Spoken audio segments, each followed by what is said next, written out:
dinamika dari keberadaan bangunan Belanda di Mandiangin.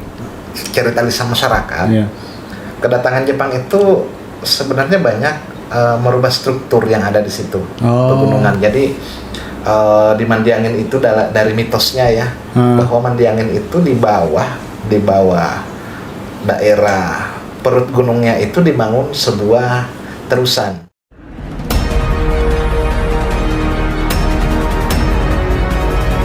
Keberadaan dari daerah Mandiangin ya, khususnya daerah seputar wilayah Kabupaten Banjar itu sudah lama sekali dipetakan oleh pemerintah Hindia Belanda, bahkan sejak abad ke-19 tahun 1800.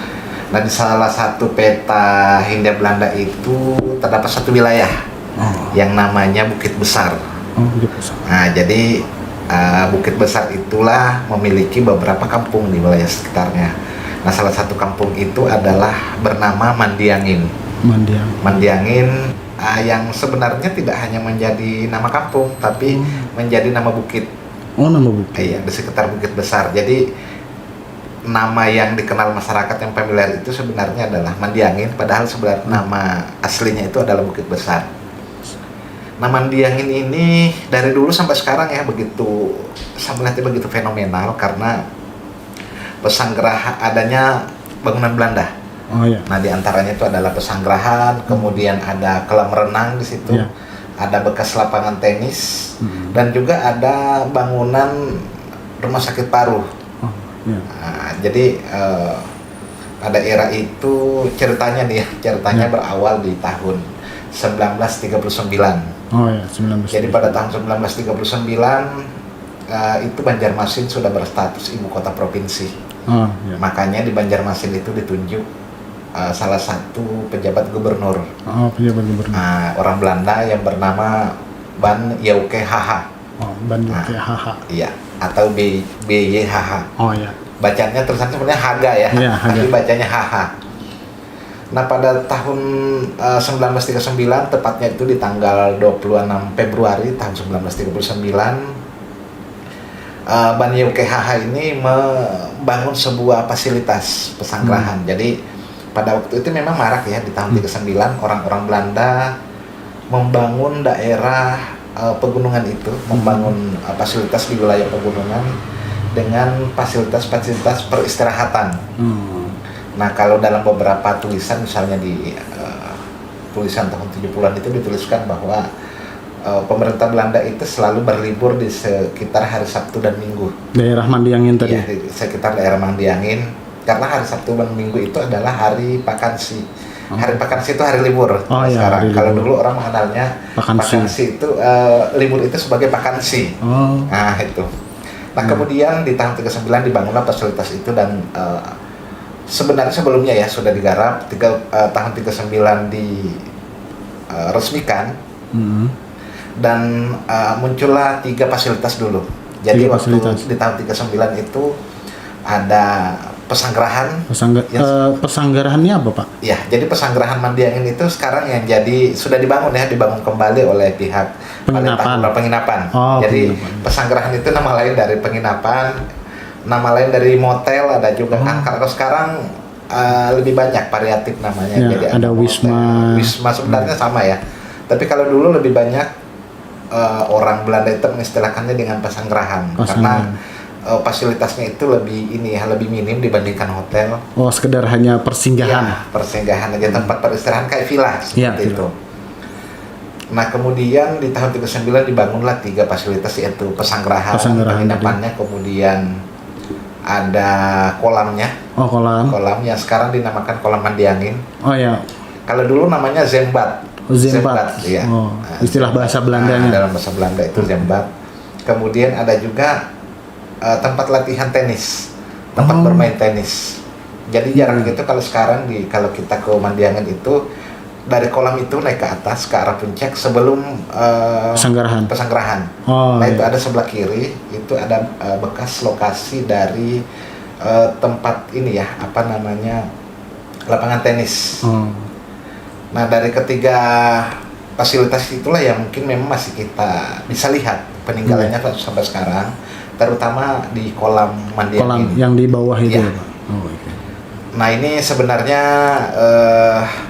berlanjut ya, jadi setelah masa pemerintah Hindia Belanda pun, Belanda kan nanti akan meninggalkan Banjarmasin setelah masuknya Jepang di tahun 1942 dan berlanjut nanti setelah kemerdekaan. Nah ini sebenarnya banyak ya dinamika dari keberadaan bangunan Belanda di Mandiangin. Oh iya. Jadi gimana Pak menurut Bapak kondisi perkembangannya Pak saat Oke, ini? jadi setelah masuknya Jepang memang minim catatan ya mengenai wilayah Mandiangin dan fasilitas itu. Tetapi memang di masa pemerintah Hindia Belanda sebelum nanti datangnya Jepang itu memang sangat ramai ya di Mandiangin. Jadi setiap Sabtu Minggu BJHH itu datang ke sana, dan bahkan kalau ada tamu-tamu negara pun diajak ke Mandiangin. Oh, dulu. Ya dulu. Jadi di sekitar tahun 40-an itu 1940 itu ada menteri negara jajahan yang datang ke Banjarmasin. Itu diajak oleh BJHH untuk berwisata ke Mandiangin. Oleh gubernur tadi? Iya, oleh gubernur. Jadi di sana mereka berenang. Dan uniknya juga di situ bahwa masih terdapat fotonya. Jadi terdapat foto asli dari BJHH yang sedang berenang di kolam Mandiangin. Nah di tahun 40 itu ada lagi bangunan baru, yaitu Rumah Sakit Paru. Rumah Sakit Paru-Paru. Jadi waktu itu memang kondisi di tahun 40 kan memang Banjarmasin ini mulai dilanda dengan penyakit TBC, penyakit paru-paru, sehingga memerlukan perawatan.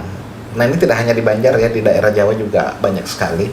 Dan dibangunlah namanya sanatorium.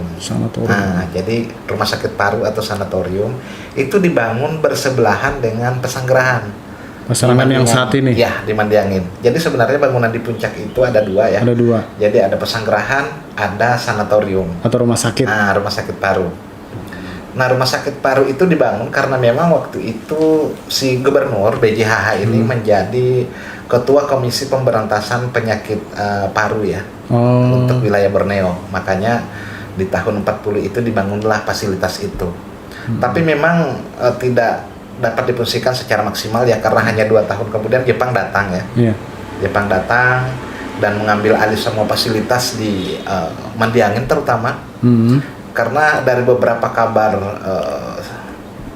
cerita lisan masyarakat, kedatangan Jepang itu sebenarnya banyak merubah struktur yang ada di situ, pegunungan. Jadi di Mandiangin itu dari mitosnya ya, bahwa Mandiangin itu di bawah daerah perut gunungnya itu dibangun sebuah terusan, dibangun sebuah bangunan bawah tanah. Nah itu yang digunakan untuk menyimpan harta karun. Nah, jadi ceritanya dulu kan panjang nih ya. BJHH ini kan lari ke Perut Jahu setelah Jepang datang. Kemudian harta-harta peninggalan dari Deja Pasebeng, Bank Indonesia yang ada sekarang itu semuanya diambil Jepang, termasuk itu batu permata dan sebagainya itu kemudian disembunyikan di Mandiangin. Di Mandiangin. Memang ada 2 versi. Versi pertama bahwa harta itu dilarikan oleh BJHH ke Perut Jahu Kalteng. Versi kedua bahwa harta itu tidak dibawa, sebenarnya itu hanya pengalihan. Karena harta yang ada itu dibawa, disembunyikan di Mandiangin. Nah itu panjang lagi ceritanya. Saya hanya mau menceritakan fasilitasnya dulu. Nah dipercayai bahwa di bawah bangunan sanatorium itulah letak akses ke harta yang disembunyikan di Mandiangin. Dan memang sampai sekarang masih banyak orang yang melampah ke situ, membawa persembahan macam-macam. Itu dari segi kepercayaan masyarakat, mitos masyarakatnya. Tapi yang ada ini kan yang kita ketahui cuman ada 3 bangunan kan Pak, yang direnovasi bahkan diperbaiki. Bahkan seperti Pasanggarahan itu kan dibangun ulang tuh. Apakah menurut Bapak itu sama bangunannya dengan yang dulu atau memang ada perubahan bentuk dari zaman Belanda atau sekarang? Oke, jadi sebenarnya pada waktu cerita awal pembangunan Pasanggarahan Mandiangin ini memang sudah lama ya, sejak tahun 2019-2020. Kebetulan saat itu dari Ibu Sri sebagai kepala Balai Tahura itu memiliki ini ya visi ke depan untuk menjadikan Tahura itu bukan hanya sebagai tempat taman hutan wisata, cagar budaya. Nah, tapi juga menjadikan Tahura itu sebagai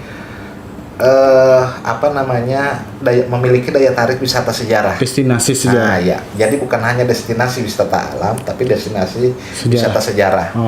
Nah, dari situlah kemudian memanggil kami untuk melakukan riset di situ, dan kami menemukan fakta bahwa itu bangunan Belanda, bukan benteng seperti yang dipercayai masyarakat.